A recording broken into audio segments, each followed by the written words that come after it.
Picture this. A throne room thick with incense and silence, carpets so deep a man's boots disappear into them, gold thread catching torchlight on walls that have witnessed 100 surrenders. And there, at the centre of it all, a boy of 11 watches his father crawl, not walk, crawl. Prince Lazarevic, the same man who had charged Ottoman lines at Kosovo, who had watched the Sultan Murad die on Serbian steel, now pressed his forehead to the floor like a beggar. His armour was gone, his sword was gone. The dried blood of martyrs still crusted his fingernails, but here in the Sultan's palace at Edirne, none of that mattered. The new Sultan, Bayezid, sat above them all. They called him Yildirim, the Thunderbolt. 20 years old, eyes like a falcon tracking wounded prey. He didn't speak, he didn't need to. The silence said everything. You killed my father. I could kill your entire bloodline. Instead, I'll let you live as my tio. The boy standing behind his crawling father was Stefan, thin, dark-haired, watching everything. Historians still debate whether Stefan understood what he was witnessing, but the evidence suggests he understood completely. His hands didn't tremble, his eyes didn't water. He simply observed, with the preternatural calm of a child learning that the world operates on rules no one teaches you directly. His father kissed the hem of Bayezid's robe. The sound was wet, obscene, a sound Stefan would hear in his dreams for the next 40 years. This was 1390, 1 year after Kosovo, 1 year after Stefan's uncle, the great Prince Lazar, had died charging into Ottoman spears, had achieved the martyrdom that Serbian songs would celebrate for centuries. 1 year after everything changed. The terms of surrender were simple. Serbia would pay tribute. Serbia would provide soldiers. Serbia would send hostages to guarantee loyalty. Stefan was the hostage. He was 11 years old. When the guards led him away from his father, not roughly, not gently, just efficiently, the way you'd move livestock, Stefan didn't cry out, didn't reach back. His father didn't turn around to watch him go. Perhaps that was mercy. Perhaps Prince Lazar couldn't bear to see his son's face. Or perhaps, after everything, he simply had no tears left. The boy walked through the corridors of marble and mosaic, past fountains that whispered in languages he didn't understand, into a wing of the palace reserved for valuable prisoners. The room they gave him was comfortable, clean. The bed was softer than any he'd slept in at home, the door locked from the outside.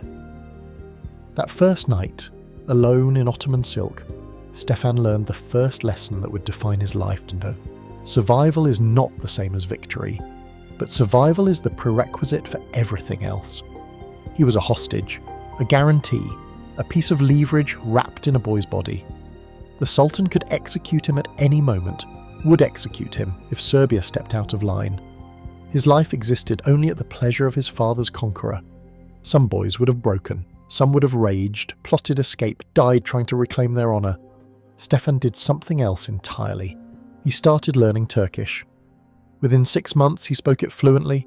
Within a year he was reading Ottoman poetry, studying their military tactics, observing their court politics with the attention of a scholar and the hunger of a survivor. He watched how Bayezid rewarded loyalty and punished hesitation. He noted which generals rose and which disappeared. He made himself useful. The other hostages, princes from Bulgaria, nobles from Wallachia, sons of conquered kings, mostly spent their days drinking and mourning their lost glory.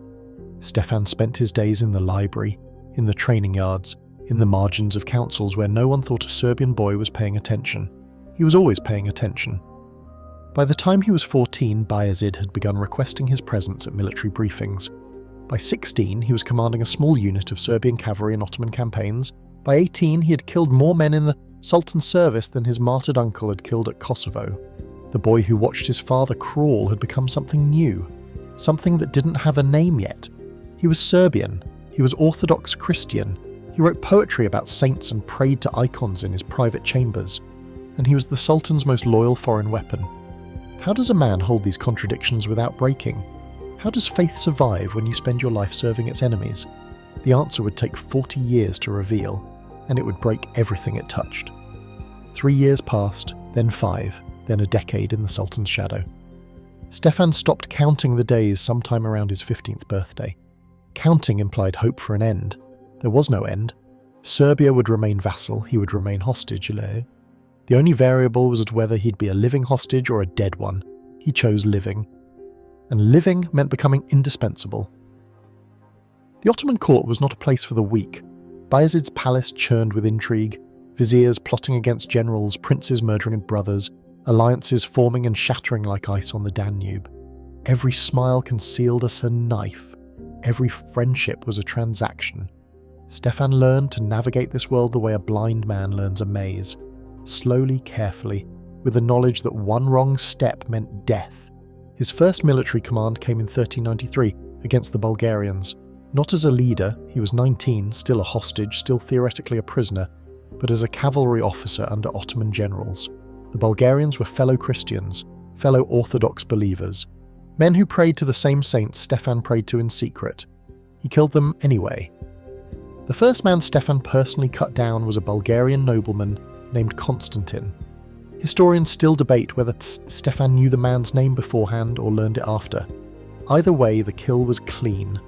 A lance through the chest, the wet crunch of bone, the way Constantine's eyes went from fury to confusion to nothing. Stefan didn't vomit, didn't hesitate. He pulled his lance free and found the next target. That night, in his tent, he wrote a poem about the Virgin Mary. The juxtaposition wasn't hypocrisy, it was survival. He had learned to compartmentalize his soul the way a merchant compartmentalizes his ledgers. This drawer for faith, this drawer for violence, this drawer for the things he couldn't afford to feel, Bayezid noticed. The Sultan had an eye for talent, and he saw something in this Serbian prince that he didn't see in his other hostages. Not just obedience was common, fear made men obedient, but Stefan showed something rarer, competence without resentment. The other vassal princes served because they had to. Stefan served as if he'd chosen it. By 1394, Stefan commanded his own unit of Serbian heavy cavalry, 500 men drawn from his homeland, paid by Ottoman gold, loyal to a prince who was technically still a prisoner. They called themselves Vlastela, the nobility. In truth, they were something stranger. Christian knights fighting Christian enemies at the command of a Muslim sultan, led by a prince who wrote love poetry to Christ between massacres. The contradictions multiplied. Stefan stopped trying to resolve them. His military reputation grew with each campaign. At the Siege of Thessaloniki, his cavalry broke a Byzantine sortie that had stalled the Ottoman advance for 3 days. At Nicopolis, he commanded the Serbian contingent that helped annihilate the French Crusaders, 20,000 Christian knights from across Europe come to liberate the Balkans, slaughtered in an afternoon. Historians still debate whether Stefan felt anything watching French bodies pile up on the Danube's banks. He left no record of his emotions, only his actions, efficient, brutal, victorious. But certain details suggest the cost. His poetry from this period grows darker. The imagery shifts from triumphant saints to suffering martyrs, from golden crowns to thorns. One verse fragment, discovered centuries later, reads, "The sword grows heavier with each swing, not from weight but from memory." He was 24 years old. He had killed more Christians than most crusaders, and the Sultan loved him for it. Bayezid began treating Stefan less like a hostage and more like a son. Not officially. Bayezid had sons of his own, and they watched Stefan's rise with undisguised jealousy, but practically. Stefan dined with the Sultan, hunted with him, discussed strategy with him in private councils where viziers were excluded. This was dangerous. In Ottoman politics, favour invited envy, and envy invited assassination. Stefan received 3 poisoning attempts in 2 years. He survived because he had learned to trust nothing he hadn't watched being prepared. But the greater danger was subtler. The closer Stefan drew to Bayezid, the further he drifted from Serbia. His homeland became an abstraction, a place he sent letters to, received tribute from, defended in councils against other Ottoman demands. He hadn't stood on Serbian soil in over a decade. His father died in 1389. His mother, Milica, ruled as regent, sending her tribute and her prayers and her anguished letters begging God to return her son. Stefan received these letters, he read them carefully. He wrote back in formal diplomatic language that revealed nothing. What could he reveal? That he had become the Sultan's weapon? That he had killed so many Christians he'd lost count? That somewhere along the way he had stopped hating his captivity and started not loving it, never loving it, but understanding it? The hostage had become something worse than a hostage. He had become willing, and in the summer of 1395, that willingness would be tested beyond anything he could have imagined. Because Bayezid's next campaign wouldn't be against Bulgarians or Byzantines or Crusaders, it would be against Stefan's own blood. The smell of the battlefield reached them before the sight of it. Copper and rot and the sweet sickness of bodies left too long in summer heat. Stefan's horse balked. He forced it forward. They were riding through Kosovo Polja, the field of blackbirds, 6 years after the great battle that had killed his uncle and enslaved his nation. The bones were mostly gone now, collected by widows and priests, but the earth remembered. Nothing grew right. The grass came up thin and yellow, as if the soil itself was poisoned. And here, on this same field, Stefan would fight again, this time for the other side. Bayezid's campaign of 1395 targeted Wallachia. Prince Murcia, the Wallachian ruler, had been raiding Ottoman territories, testing the Sultan's patience. Now the thunderbolt would answer. He gathered the largest army of his reign, 80,000 men from every corner of his empire. Stefan commanded 500 Serbs. They would ride in the vanguard. The march took them through Serbia itself, the first time Stefan had touched his homeland in 11 years. The villages they passed were silent, doors shut, windows dark. The peasants knew better than to show their faces when Ottoman armies moved through, even when the army included their own prince. Historians still debate whether Stefan attempted to contact his mother during the march. Some sources suggest a secret meeting at a monastery near Kruševac. Others claim he rode past her castle without stopping. Either way, no record survives of any reunion. What survives is the Battle of Ravine. They found Mircea's army on the banks of the Argeș River, dug in behind wooden fortifications bristling with crossbows and spite. The Wallachians knew they couldn't beat the Ottomans in open field. No one could beat the Ottomans in open field, so they chose terrain that negated numbers. Forests, swamps, choke points where cavalry couldn't charge and infantry couldn't form ranks. It was brilliant defensive strategy. It almost worked. The first Ottoman assault drowned in the marshes. Janissaries, the Sultan's elite infantry, sank to their waists in black mud, while Wallachian arrows turned the water red. Bayezid watched from a hilltop, his face betraying nothing. Then he called for the Serbs.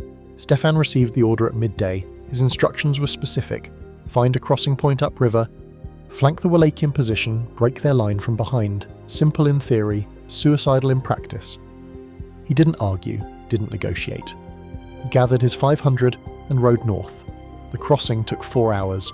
They lost 60 men to the current alone, horses panicking, armour dragging riders under, the Argeș swallowing knights like hunger.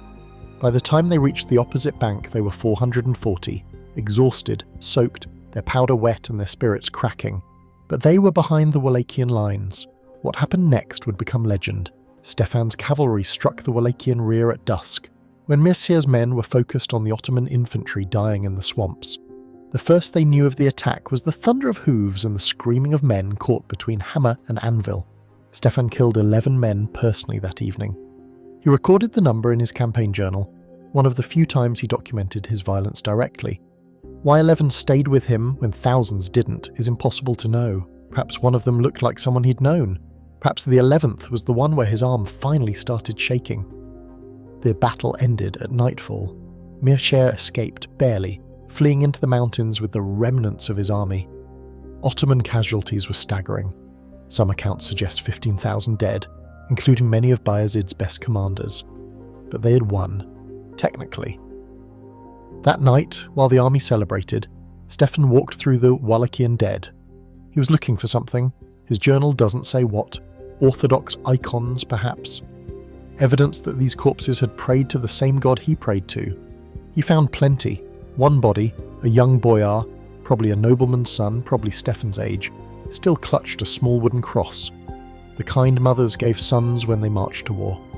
Stefan pried it from the dead man's fingers. He kept it for the rest of his life. Historians still debate whether this was guilt or trophy. The truth is probably simpler. Stefan was collecting evidence of what he was becoming, proof that couldn't be rationalized away. Bayezid summoned him the next morning. The Sultan was wounded. A Wallachian arrow had grazed his thigh, but his mood was exultant. He embraced Stefan publicly, called him "my Christian son," promised him rewards beyond imagination. Stefan accepted the embrace, accepted the praise, accepted his role, and somewhere, In a compartment of his soul he'd learned to lock shut, something important finished dying. Before we see how this ends, understand one thing: Stefan Lazarevic was not a traitor. He was something worse. He was a man who understood exactly what he was doing and did it anyway. The siege began in spring of 1396. Constantinople, the queen of cities, the beating heart of Orthodox Christianity for 1,000 years. Hagia Sophia's dome had witnessed emperors crowned and empires born. Its libraries preserved knowledge that Rome had forgotten and Europe had never learned. And now Stefan Lazarevic would help destroy it. Bayezid had dreamed of Constantinople his entire reign. Every Ottoman sultan since Osman had dreamed of it. The red apple, they called it. The prize that would crown their empire forever. Previous attempts had failed. This one would be different. The Sultan gathered 100,000 men, the largest army the Ottomans had ever assembled, janissaries by the tens of thousands, Sipahi cavalry from every province, engineers from Persia with siege weapons that could crack stone walls, and vassals, Serbians, Bulgarians, Greeks from territories already conquered, Christians fighting Christians because the alternative was worse. Stefan commanded the Serbian contingent. 3,000 men this time. His reputation had grown, and Bayezid trusted him with more. They took position on the western approach facing the Theodosian walls. Those walls had stood for 1,000 years. They had broken Arab sieges and Bulgar invasions and every army that had ever tried to take the city by force. 40 feet high, 20 feet thick, double-layered, with a killing ground between inner and outer defences that turned every assault into a slaughter. Looking up at them, Stefan understood why Constantinople had never fallen. He also understood that nothing stands forever. The siege settled into routine. Ottoman engineers began tunnelling. Ottoman artillery, primitive by later standards, but devastating for its time, began hammering weak points in the ancient stone. Ottoman troops probed for gaps, tested defences, died in dozens and hundreds as the Byzantines rained down Greek fire and crossbow bolts. Stefan's Serbs were assigned to guard the siege lines, preventing sorties, intercepting supply ships, boring work punctuated by moments of savage violence. It was during one of these moments that something cracked inside him. A Byzantine sortie had broken through the lines near midnight. 100 desperate men, mostly civilians armed with kitchen knives and sharpened staves, trying to destroy an Ottoman supply dump. They killed 30 Turks before Stefan's cavalry arrived. What followed wasn't battle, it was slaughter. The Byzantines had no horses, no armour, no real weapons. Stefan's knights rode them down like hunting dogs pursuing rabbits. One man, a priest, Stefan realised too late, tried to surrender. He dropped his weapon, raised his hands, called out in Greek that he yielded, in Christ's name he yielded. The knight beside Stefan ran him through anyway. Historians still debate whether Stefan could have stopped it. The evidence suggests no, battle madness was too thick, the killing too fast, but Stefan's journal from that period contains a curious entry. The priest died calling on Christ. What name will I call when my time comes? He didn't share these doubts with anyone, couldn't afford to. In Bayezid's camp, doubt was weakness, and weakness was death. The siege dragged on through summer, then autumn, then winter. The walls held. Byzantine diplomacy worked miracles, playing Ottoman factions against each other, promising tribute, buying time. And then, in December, news arrived that changed everything. The Crusaders were coming. Sigismund of Hungary had assembled an army. French knights, German princes, Venetian gold, papal blessing, 20,000 of Christianity's finest warriors, marching to lift the siege and break Ottoman power forever. Bayezid smiled when he heard the news. He had been waiting for this. The Sultan lifted the siege immediately. Not out of fear, never out of fear, but out of opportunity. Why waste men on walls when he could destroy a crusade? Constantinople would wait. This wouldn't. Stefan marched with the army toward Nicopolis, where the Crusaders were assembling. He rode away from Constantinople's gleaming walls with something that might have been relief. The city had survived. His soul's ledger balanced slightly closer to zero. But the balance wouldn't last. Because at Nicopolis, Stefan would do something worse than siege a Christian city. He would help annihilate a Christian army. The screaming started at dawn. Not battle cries, not the organised chaos of armies meeting, something rawer, something that sounded like the world tearing itself apart. Stefan woke in his tent to find Ottoman messengers sprinting through camp, their faces white with terror. One of them was repeating the same word over and over, Timur, Timur, Timur. The date was July 28, 1402. The place was the plain of Ankara in the heart of Anatolia, and everything Stefan had spent 2 decades building was about to burn. Timur the Lame, Tamerlane to the west, had arrived. The Mongol conqueror had been carving his way across Asia for 30 years. He had sacked Delhi and drowned it in blood. He had built pyramids from skulls in Isfahan. He had broken the Golden Horde and humiliated the Sultan of Egypt and left a trail of devastation from Samarkand to Syria that made Genghis Khan look merciful. Now he wanted Anatolia, and Bayezid stood in his way.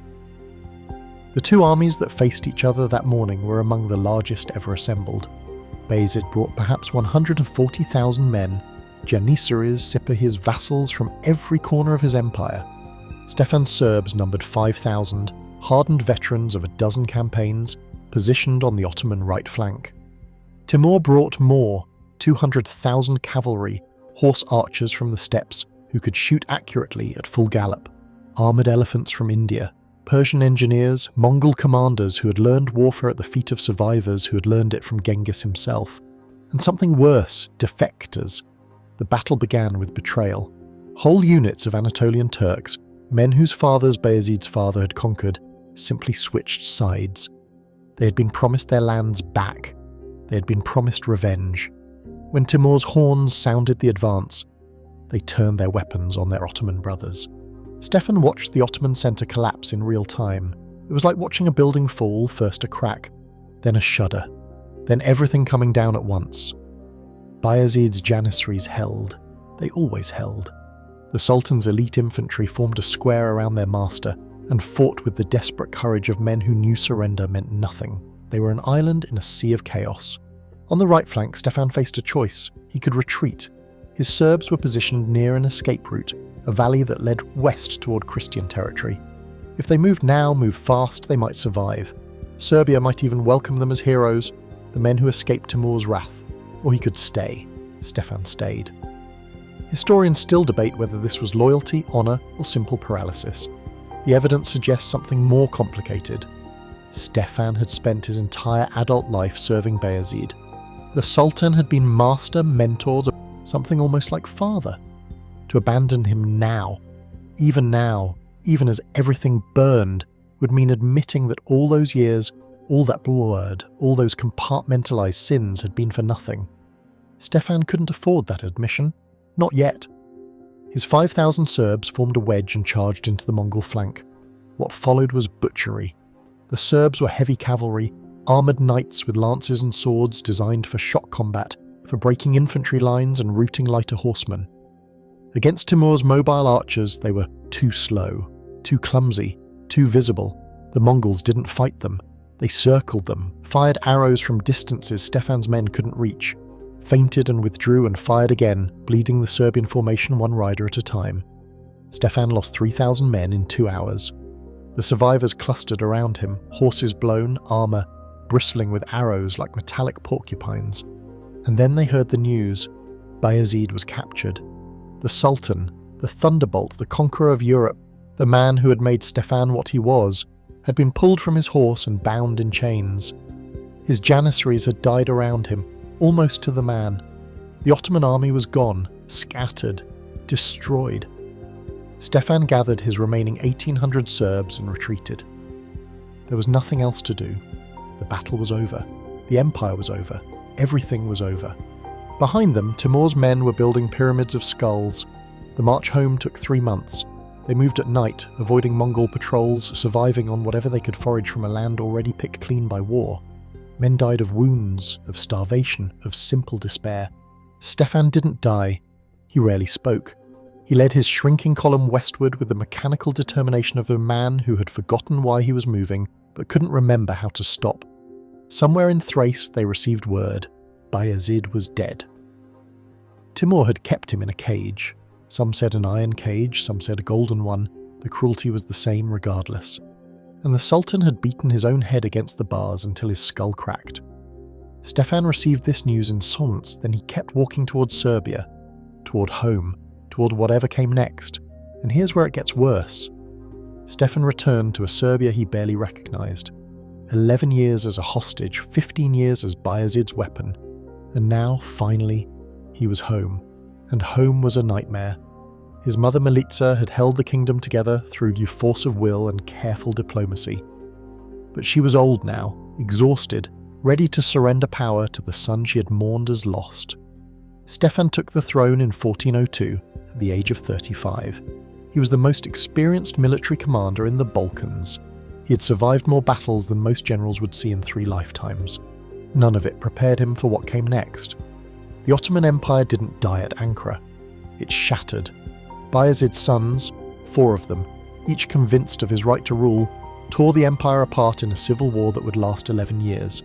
Suleiman controlled Europe. Mehmed held Anatolia. Isa and Musa carved out their own territories and schemed against their brothers. For the first time in generations, the Balkans had breathing room. The Turkish pressure that had crushed Serbia, conquered Bulgaria, and threatened Constantinople simply stopped. This should have been salvation. Instead, it was a trap. Every Balkan ruler now faced the same impossible calculation. Which Ottoman prince to support? Back the winner, and you'd have a grateful sultan who might ease the tribute, might return some territory, might remember your loyalty when he consolidated power. Back the loser, and you'd face the winner's revenge. Stefan backed Suleiman. It was the logical choice. Suleiman controlled the European territories, the ones closest to Serbia. He seemed the strongest candidate, the most sophisticated, the most willing to negotiate. Stefan signed a treaty in 1403 that returned several Serbian fortresses and reduced tribute payments. For 2 years it seemed brilliant. Then Suleiman started losing. Musa, the most aggressive of the brothers, crossed from Anatolia with an army of desperate men and religious fanatics. He promised to restore Ottoman glory, to punish the Christian vassals who had exploited the empire's weakness. His forces swept through Thrace, gathering momentum. Stefan watched the reports come in with growing dread. He had bet on Suleiman. If Musa won, Serbia would burn. Historians still debate whether Stefan attempted to switch sides during the civil war's middle years. Some sources suggest secret negotiations with Musa. Others claim Stefan remained loyal to Suleiman until the end. Either way, the result was the same. In 1410, Musa cornered Suleiman and strangled him with a bowstring. 2 brothers down, 2 remaining. Musa's reign was short and bloody. He turned on Serbia immediately, demanding increased tribute and threatening invasion.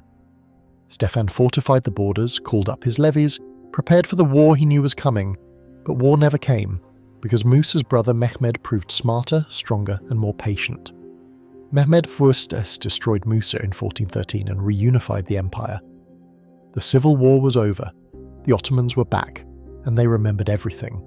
They remembered which vassals had exploited their weakness, which kings had played brothers against each other, which Christian princes had grown bold when Turkish power waned. Stefan sent diplomats to Mehmed's court immediately. He offered congratulations, tribute, military support. He offered everything he could think of to make the new sultan forget that Stefan had backed his dead brother. Mehmed was gracious. Publicly, he accepted Stefan's submission. Privately, he began building the military machine that would eventually consume Serbia entirely. The breathing room was over. The trap had sprung. Stefan had used 11 years of Ottoman chaos to strengthen his kingdom, building fortresses, training armies, forging alliances, but he had also made enemies. The other Balkan rulers resented Serbia's success. The Hungarians to the north distrusted his Ottoman connections. The Bosnians to the west saw his growing power as a threat. And the Ottomans, reunified and vengeful, watched from the east. Serbia was stronger than it had been in decades, but strength without allies is just a slower death. Stefan had spent the chaos years playing politics, making deals, accumulating advantages. What he hadn't done was make friends. In the years to come, that would cost him everything. The hammers never stopped. Day and night, for 15 years, the sound of stone on stone echoed through Serbian valleys. Stefan was building. After the Ottoman Civil War ended, after Mehmed Thurptul consolidated power, Stefan understood what was coming.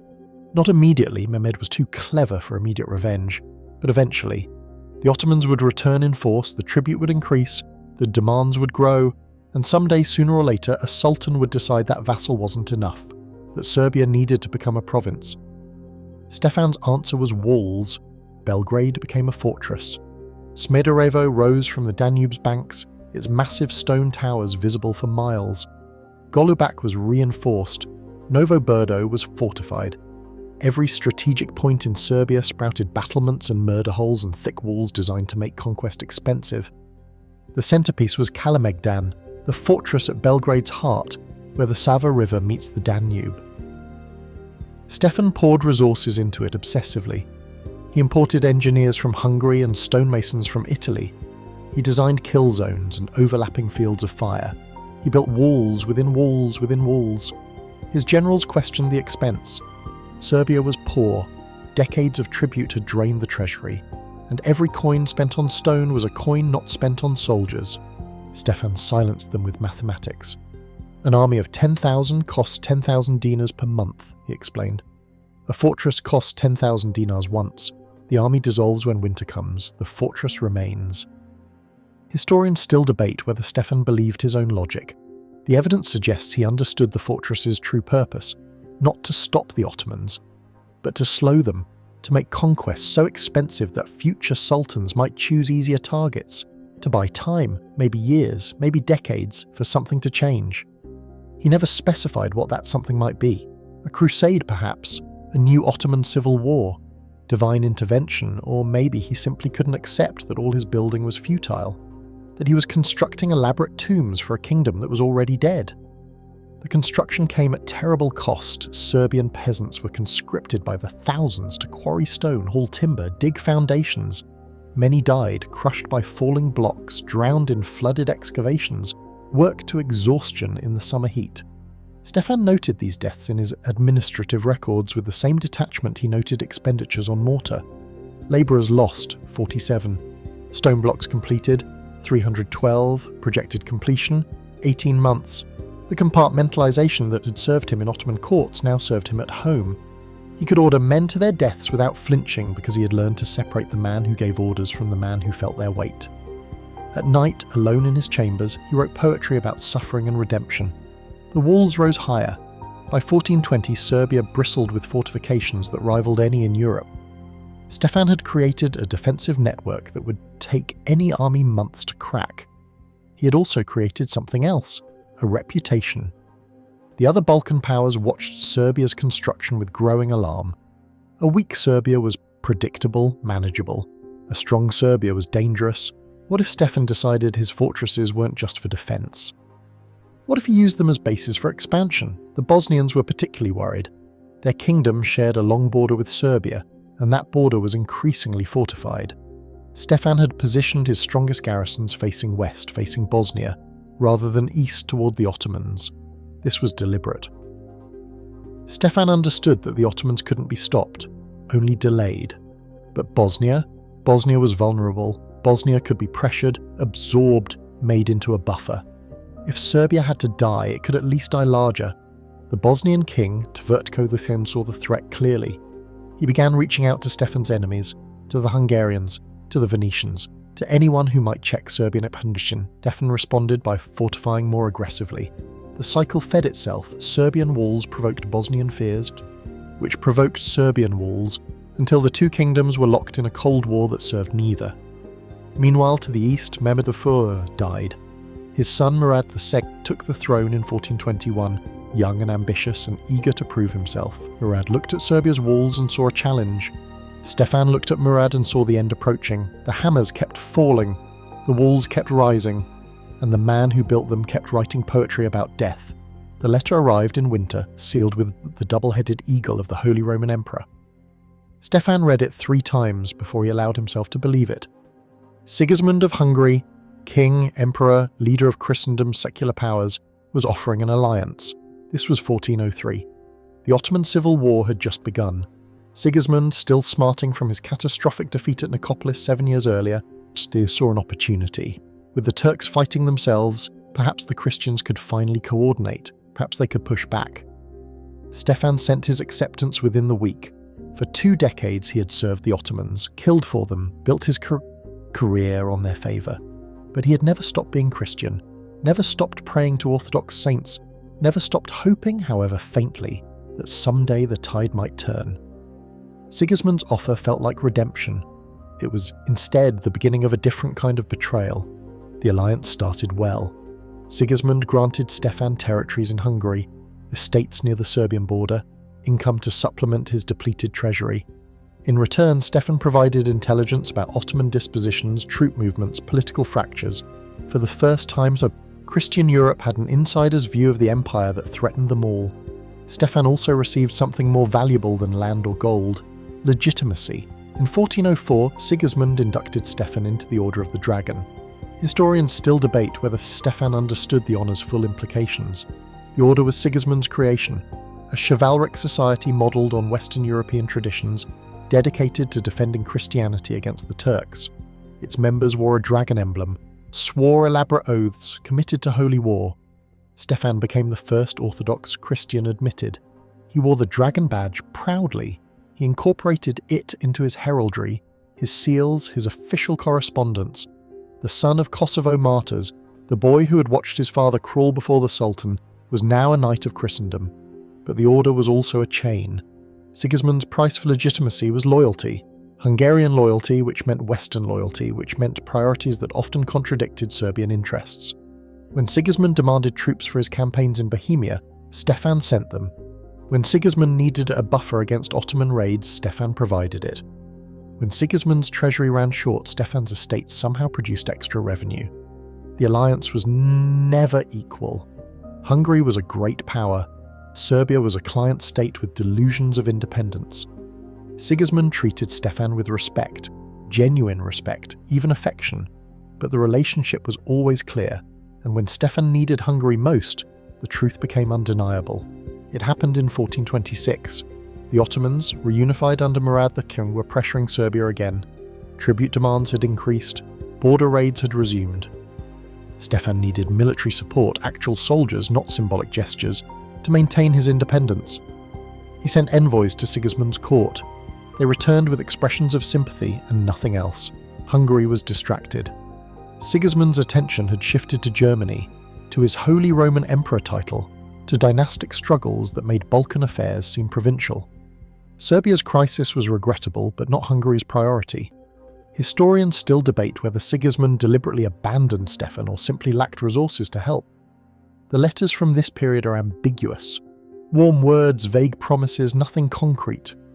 What isn't ambiguous is the result. Stefan faced the Ottoman resurgence alone. He responded by making a choice that would define Serbia's final years. In 1426, Stefan signed a treaty making Sigismund's Hungary his heir. If Stefan died without a son, which seemed increasingly likely, Serbia would pass to Hungary. The kingdom that Stefan had spent his life building would become a Hungarian possession. It was surrender dressed as diplomacy. Serbia couldn't survive alone. The Ottomans would devour it eventually. But maybe, absorbed into Hungary, some fragment of Serbian identity might survive. Maybe Hungarian armies would defend what Serbian armies couldn't. Maybe. Stefan's nobles were furious. His cousin Đurađ Branković, the likely heir before this treaty, felt personally betrayed. The Serbian church saw the agreement as submission to Catholic Hungary, a spiritual treason. Stefan listened to their complaints in silence. He didn't explain his reasoning, couldn't explain it without admitting that everything he'd built was sand. The dragon badge still hung around his neck. The Western alliance still existed on paper. But Stefan had learned what vassals always learn. Allies are only useful when convenient. Serbia had never been convenient. What happens next breaks every rule of Christian brotherhood. The Bosnian army crossed the border in summer of 1415. 15,000 men under Sandal Hranić, the most powerful Bosnian lord, supported by Tvrtko Tugh's royal authority. Their objective was Srebrenica, the silver mines that funded half of Stefan's treasury. This wasn't opportunistic raiding, this was conquest. The Bosnians had decided that Serbia, distracted by Ottoman pressure and Hungarian politics, was vulnerable. They would carve off the richest province and dare anyone to stop them. Stefan stopped them. He gathered everything he had, every garrison not essential to the Ottoman border, every noble who owed him military service, every mercenary his depleted treasury could afford. 8,000 men, maybe 9, Fewer than the Bosnians, but led by a man who had learned war at the Ottoman court. They met at Tripoli near the Bosnian border on a plain of dry summer grass that hadn't seen significant rain in weeks. The Bosnians had the numbers. Stefan had something better: artillery. During his years with Bayezid, Stefan had witnessed the Ottoman use of cannon, primitive, unreliable, but devastating against massed formations. He had spent the intervening decades quietly acquiring his own. Not many, perhaps a dozen light pieces, mobile enough to accompany cavalry. The Bosnians had never faced cannon before. The battle began at dawn. Sandalje's cavalry surged forward in the traditional Balkan style. Mass charge, overwhelming momentum, close combat where numbers would tell. They expected Serbian knights to meet them head-on, a collision of steel and horseflesh that Bosnian mass would win. Instead, they met smoke and thunder. Stefan's cannon opened fire at 300 yards. The first volley killed perhaps 24 men, a fraction of the Bosnian force, militarily insignificant, but the effect on morale was catastrophic. Horses screamed. Knights who had never heard gunfire believed they faced sorcery. The disciplined charge dissolved into chaos as riders fought to control panicking animals. And then Stefan's cavalry hit them. The Serbs struck the Bosnian flank while it was still reeling. Stefan led the charge personally. He was 50 years old, still riding at the front, still swinging his sword like a man half his age. Historians still debate whether Stefan's personal valour was bravery or death wish. By this point in his life, he had outlived 2 sultans, survived Ankara's carnage, watched everything he served crumble. Perhaps he no longer feared death. Perhaps he sought it. If so, death refused to cooperate. The Bosnian line shattered. What had been an army became a mob, then a rout, then a massacre. Stefan's cavalry pursued for miles, cutting down fugitives until their sword arms cramped. Sandalj Hranić escaped, barely. He fled back to Bosnia with perhaps a third of his force, leaving thousands of dead and dying on the field at Tripoli. The victory was absolute, the greatest Serbian military triumph in a generation, and it terrified everyone. The Hungarians had assumed Serbia would fall eventually, to Ottomans, to Bosnians, to its own internal divisions.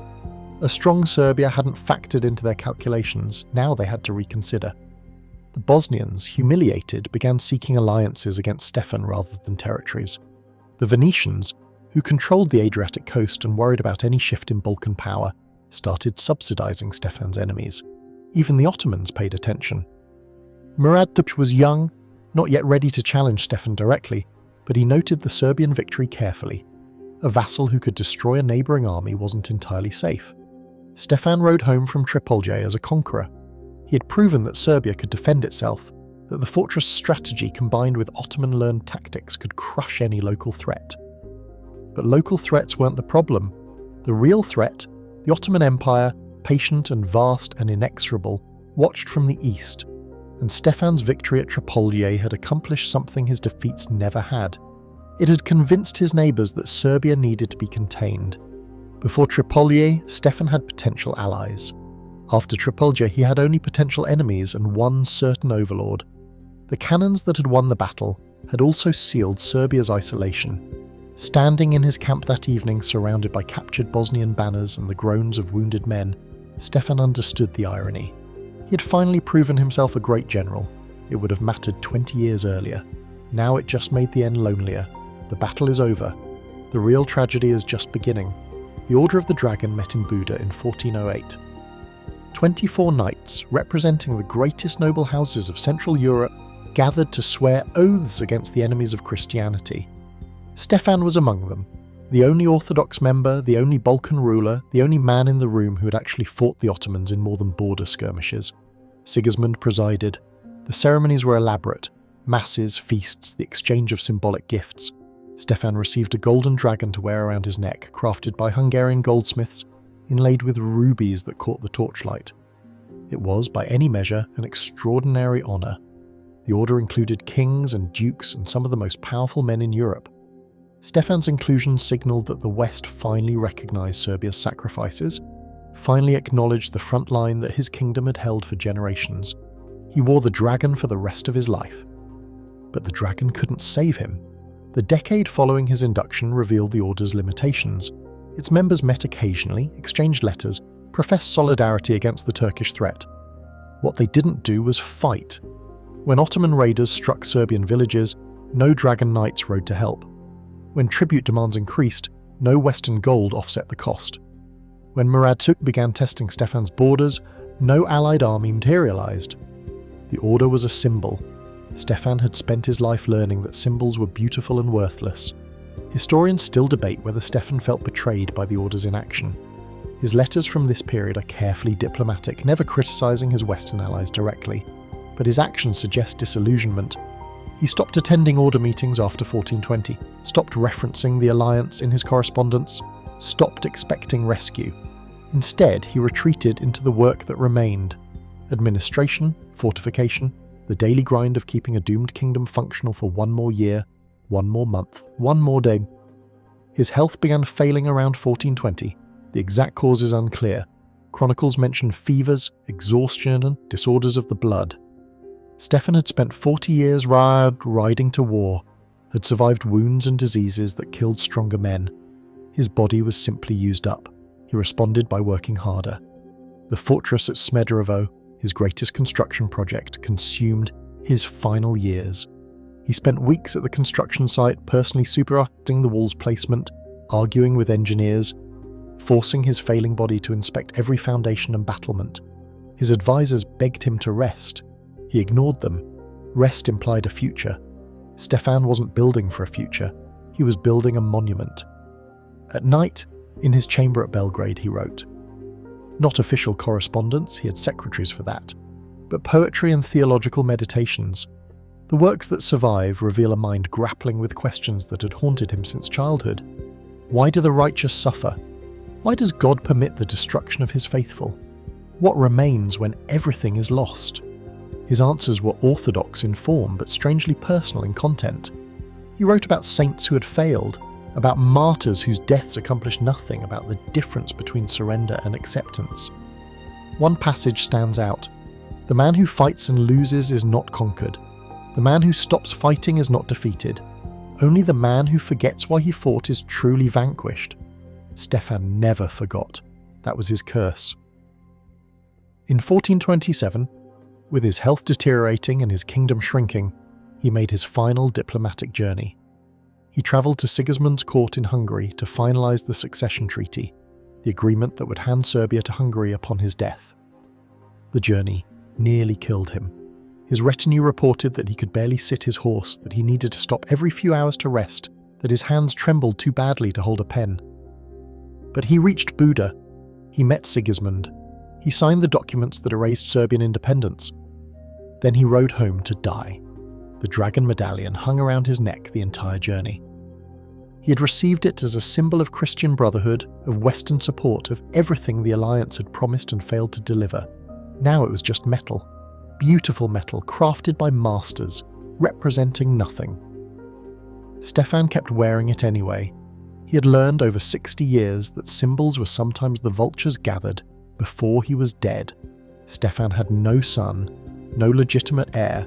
His wife Helena, a Byzantine princess, daughter of emperors, had given him only daughters, and daughters couldn't inherit in the violent politics of medieval Serbia. This absence haunted his final years like a ghost. Without an heir, everything he'd built, the fortresses, the alliances, the careful balances of power, would collapse the moment he stopped breathing. Serbian nobles would fight each other for the throne. The Ottomans would exploit the chaos. Hungary would invoke the succession treaty and attempt to absorb the kingdom. Stefan tried to solve the problem. He tried for decades. First, he attempted to legitimize one of his illegitimate sons. Medieval politics permitted such arrangements when necessary, and Stefan had fathered at least 2 sons outside his marriage. But the Serbian church refused. Stefan's piety had earned him friends in the clergy, but not enough friends to overturn centuries of inheritance law. Then he attempted to designate his nephew Đurađ Branković as heir. Đurađ was capable, experienced, the obvious choice. But the succession treaty with Hungary complicated matters. Sigismund expected to inherit Serbia, not hand it to another Serbian prince. The negotiations dragged on for years. Stefan, Sigismund, Đurađ, all circling each other, none willing to make the concession that might resolve the deadlock. Meanwhile, the nobles smelled weakness. Historians still debate whether the Serbian aristocracy actively plotted against Stefan in his final years. The evidence is fragmentary, hints in letters, unexplained movements of troops, marriages that aligned power blocks in suspicious ways. What's clear is that Stefan's control was slipping. Men who had served him loyally for decades began hedging their bets. They fortified their own castles, they reached out to Hungarian contacts, they made quiet arrangements with Ottoman border commanders. Stefan noticed. He always noticed. But he no longer had the energy to punish disloyalty, no longer commanded the resources to reward loyalty sufficiently. The web of obligations and fears that had held Serbia together was unravelling. His poetry from 1426 to 1427 reflects this disintegration. Images of autumn predominate: falling leaves, dying fires, the last light before darkness. One verse describes a castle crumbling. Each stone remembers the hand that placed it. Each fallen stone forgets. He was watching his life's work dissolve in real time. The final crisis came in summer 1427. Murad Tegu, who had been probing Serbian borders for years, launched a serious offensive. Ottoman armies swept into southern Serbia, capturing fortresses Stefan had spent decades building. Stefan couldn't respond. His army was depleted, his treasury empty, his health broken. He sent desperate appeals to Hungary, to Sigismund, to anyone who might help. The help arrived too late and too little. A few Hungarian units, more symbolic than practical. Enough to stabilise the front, not enough to reverse the losses. The Ottomans withdrew eventually. Murad had other priorities, other frontiers, but they kept what they had taken. Serbia was smaller now, weaker, dying faster. Stefan received the news of the campaign's end in his bed at Belgrade. He hadn't commanded in the field. His body wouldn't permit it. He had spent the war listening to reports, issuing orders, watching younger men fail to execute the strategies he could no longer implement himself.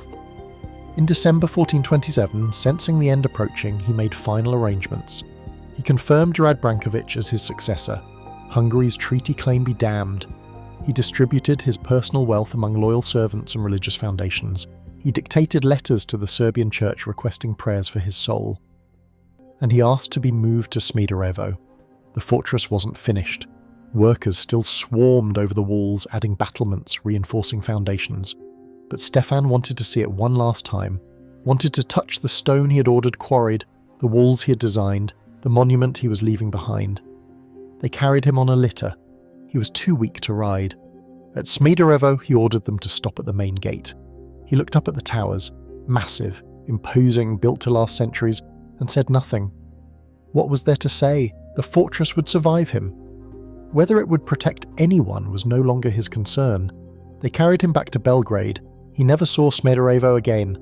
Stefan Lazarević died on July 19, 1427. Not on a battlefield, not at the hands of enemies, not in any way that made for heroic songs. He died in bed, in his palace at Kirkveen, surrounded by monks and priests and the smell of incense. He had requested last rites days earlier. He had confessed his sins, though no record survives of what those confessions contained. He had made peace with God, or tried to. The dying took 3 days. His body had simply stopped functioning. 60 years of war and politics and the accumulated weight of impossible choices had worn it out. The physicians who attended him spoke of fevers and weakness, but the truth was simpler. Stefan was exhausted. He had been exhausted for years. Only will had kept him moving, and now the will was gone. On the final day, according to witnesses, he asked for his books. This detail survives because it seemed strange. Dying men asked for priests, for family, for final blessings. Stefan asked for books. They brought him his library, illuminated manuscripts of Orthodox theology, Greek philosophy, Serbian poetry.